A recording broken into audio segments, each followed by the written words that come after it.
আপনাদের সবাইকে আমার এই শ্রুতি গল্পের আসরে স্বাগত। আজ পাঠ করছি শ্রী কুমারেশ ঘোষের লেখা ছোট গল্প এ যুগে শকুন্তলার পতিগৃহে যাত্রা। প্রস্থানের সময় উপস্থিত হইল। মিসেস গৌতমী এবং মাস্টার সারঙ্গরব ও সারধ্বত এই দুই দাঁত ভাঙা নামকে সরল করিয়া সরোজ ও শরৎ করা যাক। নামে পাড়াতুতো দুই দাদা শকুন্তলার সমবিবাহারে গমনের নিমিত্তে প্রস্তুত হইলেন। অনুসূয়া এবং প্রিয়ংবদা এই দুইটি নাম ও শকুন্তলা নাম পুনরায় বর্তমান বাজারে চালু হওয়ায় অবিকৃতই থাকিল। যথাসম্ভব স্নো পাউডার লিপস্টিক মাখাইয়া বেশভূষার সমাধান করিয়া দিলেন। কর্তা মহর্ষি এ যুগে কই? শোকাকুল হইয়া মনে মনে কহিতে লাগিলেন, অদ্য শকুন্তলা যাইবেক বলিয়া আমার মন ধরাস ধরাস করিতেছে। নয়ন অবিরত বাষ্প বাড়িতে পরিপূরিত হইয়া চশমা যুগল ঝাপসা হইয়া যাইতেছে। গৃহিণী রোষ ভীতপ্রায় কণ্ঠ রোধ হইয়া বাক শক্তি রহিত হইতেছে। কত ব্যাধিতর মতোই জড়তায় নিতান্ত অভিভূত হইতেছি। কি আশ্চর্য! আমি ক্লাব আড্ডাধারী, অথচ সংসারের টানবশত আমারও ঈদৃশ বৈক্লব্য উপস্থিত হইতেছে। ট্যাক্সি দাঁড়াইয়া আর অনর্থ কালহরণ করিয়া লাভ কি? এই বলিয়া উপস্থিত পাড়াপড়শিনীদের সম্বোধন করিয়া কহিলেন, শুকু কাহারও অন্যায় দেখিলে তাহার মুণ্ডুপাত না করিয়া কদাচ জলপান করিত না। কাহারও নতুন ডিজাইনের গহনা বা শাড়ি দেখিলে প্রশংসায় পঞ্চমুখ হইয়া আমাকে ঐরূপ কিনিয়া দিবার জন্য দাবি জানাইতে ভুলিত না। আপনাদের কাহারও প্রসবের সময় উপস্থিত হইলে নার্সিং হোমে ছুটিতে আনন্দের সীমা থাকিত না। অদ্য সেই শুকু পতিগৃহে যাইতেছে।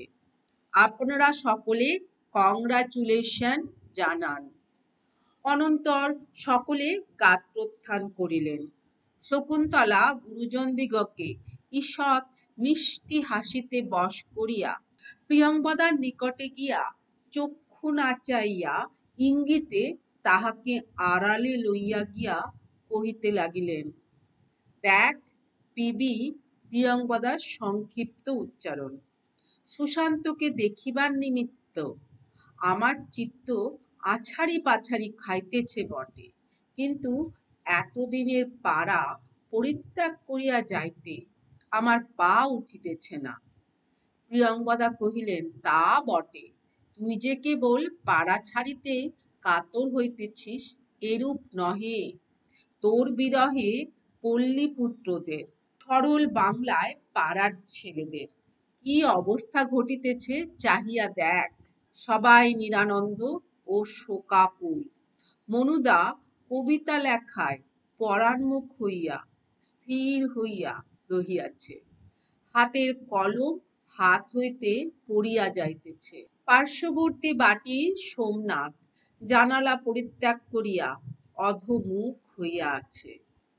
সম্মুখস্থ বাটির মধুময় তোমার রূপ সুধা পান হইতে বঞ্চিত হইয়াছে ও গুনগুন ধ্বনি পরিত্যাগ করিয়াছে। কর্তা কহিলেন, শুকু আর কেন বিলম্ব করো, ট্যাক্সির মিটার বাড়িতেছে। শকুন্তলা সে কথায় কর্ণপাত না করিয়া অনুসূয়া ও প্রিয়ংবদাকে কহিলেন, দেখো অনু আর পিবি, আমি ওই ভক্তদের তোমাদের হস্তে সমর্পণ করিলাম। তাহারা কহিলেন, কিন্তু মাই ডিয়ার, আমাদিগকে কাহার হস্তে সমর্পণ করিলে বলো? এই বলিয়া উভয়ে মুখ টিপিয়া হাসিতে লাগিলেন। ওদিকে কর্তা কহিলেন, অনু, প্রিয়ে, তোমরা কি পাগল হইলে? কোথায় তোমরা শুকুকে ছাড়িয়া দেবে?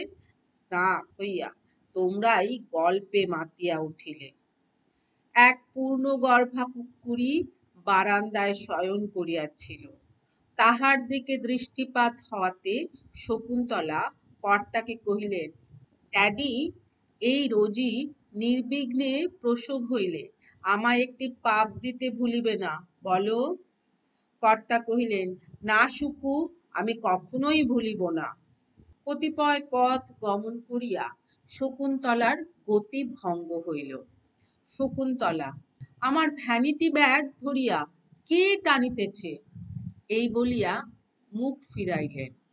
কর্তা কহিলেন, শুকু, তোমার ছোকরা বয়টি যে সর্বদা তোমাকে মিনি বাবা বলিত, সেই তোমার গতিরোধ করিতেছে। শকুন্তলা তাহার রুক্ষ চুলে আঙুল ঢুকাইয়া নাড়িয়া দিয়া কহিলেন, বয়, আমি চললুম। অনু বা পিবির নিকটে ইচ্ছা হইলে থাকিতেও পারো, আর ভয়া। এই বলিয়া শকুন্তলা পা বাড়াইতে গিয়া পতন উন্মুখ হইলেন। কর্তা তাহাকে সামলাইয়া লইয়া কহিলেন, পথ দেখিয়া চলো, উচ্চ নিচ না দেখিয়া পদক্ষেপ করিলে বাটার দামি জুতারও স্ট্র্যাপ ছিঁড়িয়া যাইতে পারে। অতঃপর কর্তা কিয়ৎক্ষণ চিন্তা করিয়া শরৎ ও সরোজকে কহিলেন, দেখো, তোমরা শকুন্তলাকে সাহেবের বাংলোতে পৌঁছাইয়া দিয়া জানাইবে আমরা সাধারণ গৃহস্থ, আপনি বিলাত ফেরত সাহেব, আর শুকু লাভ করিয়া আপনাকে বিবাহ করিয়াছে। এই সমস্ত বিবেচনা করিয়া অন্যান্য লেডি ফ্রেন্ডের ন্যায় শকুন্তলার সহিত যেন ট্রালালালা করিয়া বেল্লাপনা না করেন, ইহাই আমাদের প্রার্থনা। কর্তা এই সন্দেশ নির্দেশ করিয়া শকুন্তলাকে সম্বোধন করিয়া কহিলেন, শুকু, এতক্ষণে তোমারেও কিছু উপদেশ দেব। আমি ক্লাব আড্ডাধারী বটে, কিন্তু লৌকিক ব্যাপারে তোমার মাম্মির মতো না হইলেও নিতান্ত অনভিজ্ঞ নহি। তুমি পতিগৃহে গিয়া সুশান্তর দিকে কড়া নজর রাখিবে, তাহার লেডি ফ্রেন্ডদের ছাঁটাইয়া বিদায় করিবে, বয় ও আয়াদের শাসনে রাখিবে। স্বামী কর্কশ প্রদর্শন করিলে তুমিও রোষ বসা হইবে। মহিলারা এইরূপ ব্যবহারিণী হইলে প্রকৃত গৃহিণীতে প্রতিষ্ঠাতা হয়।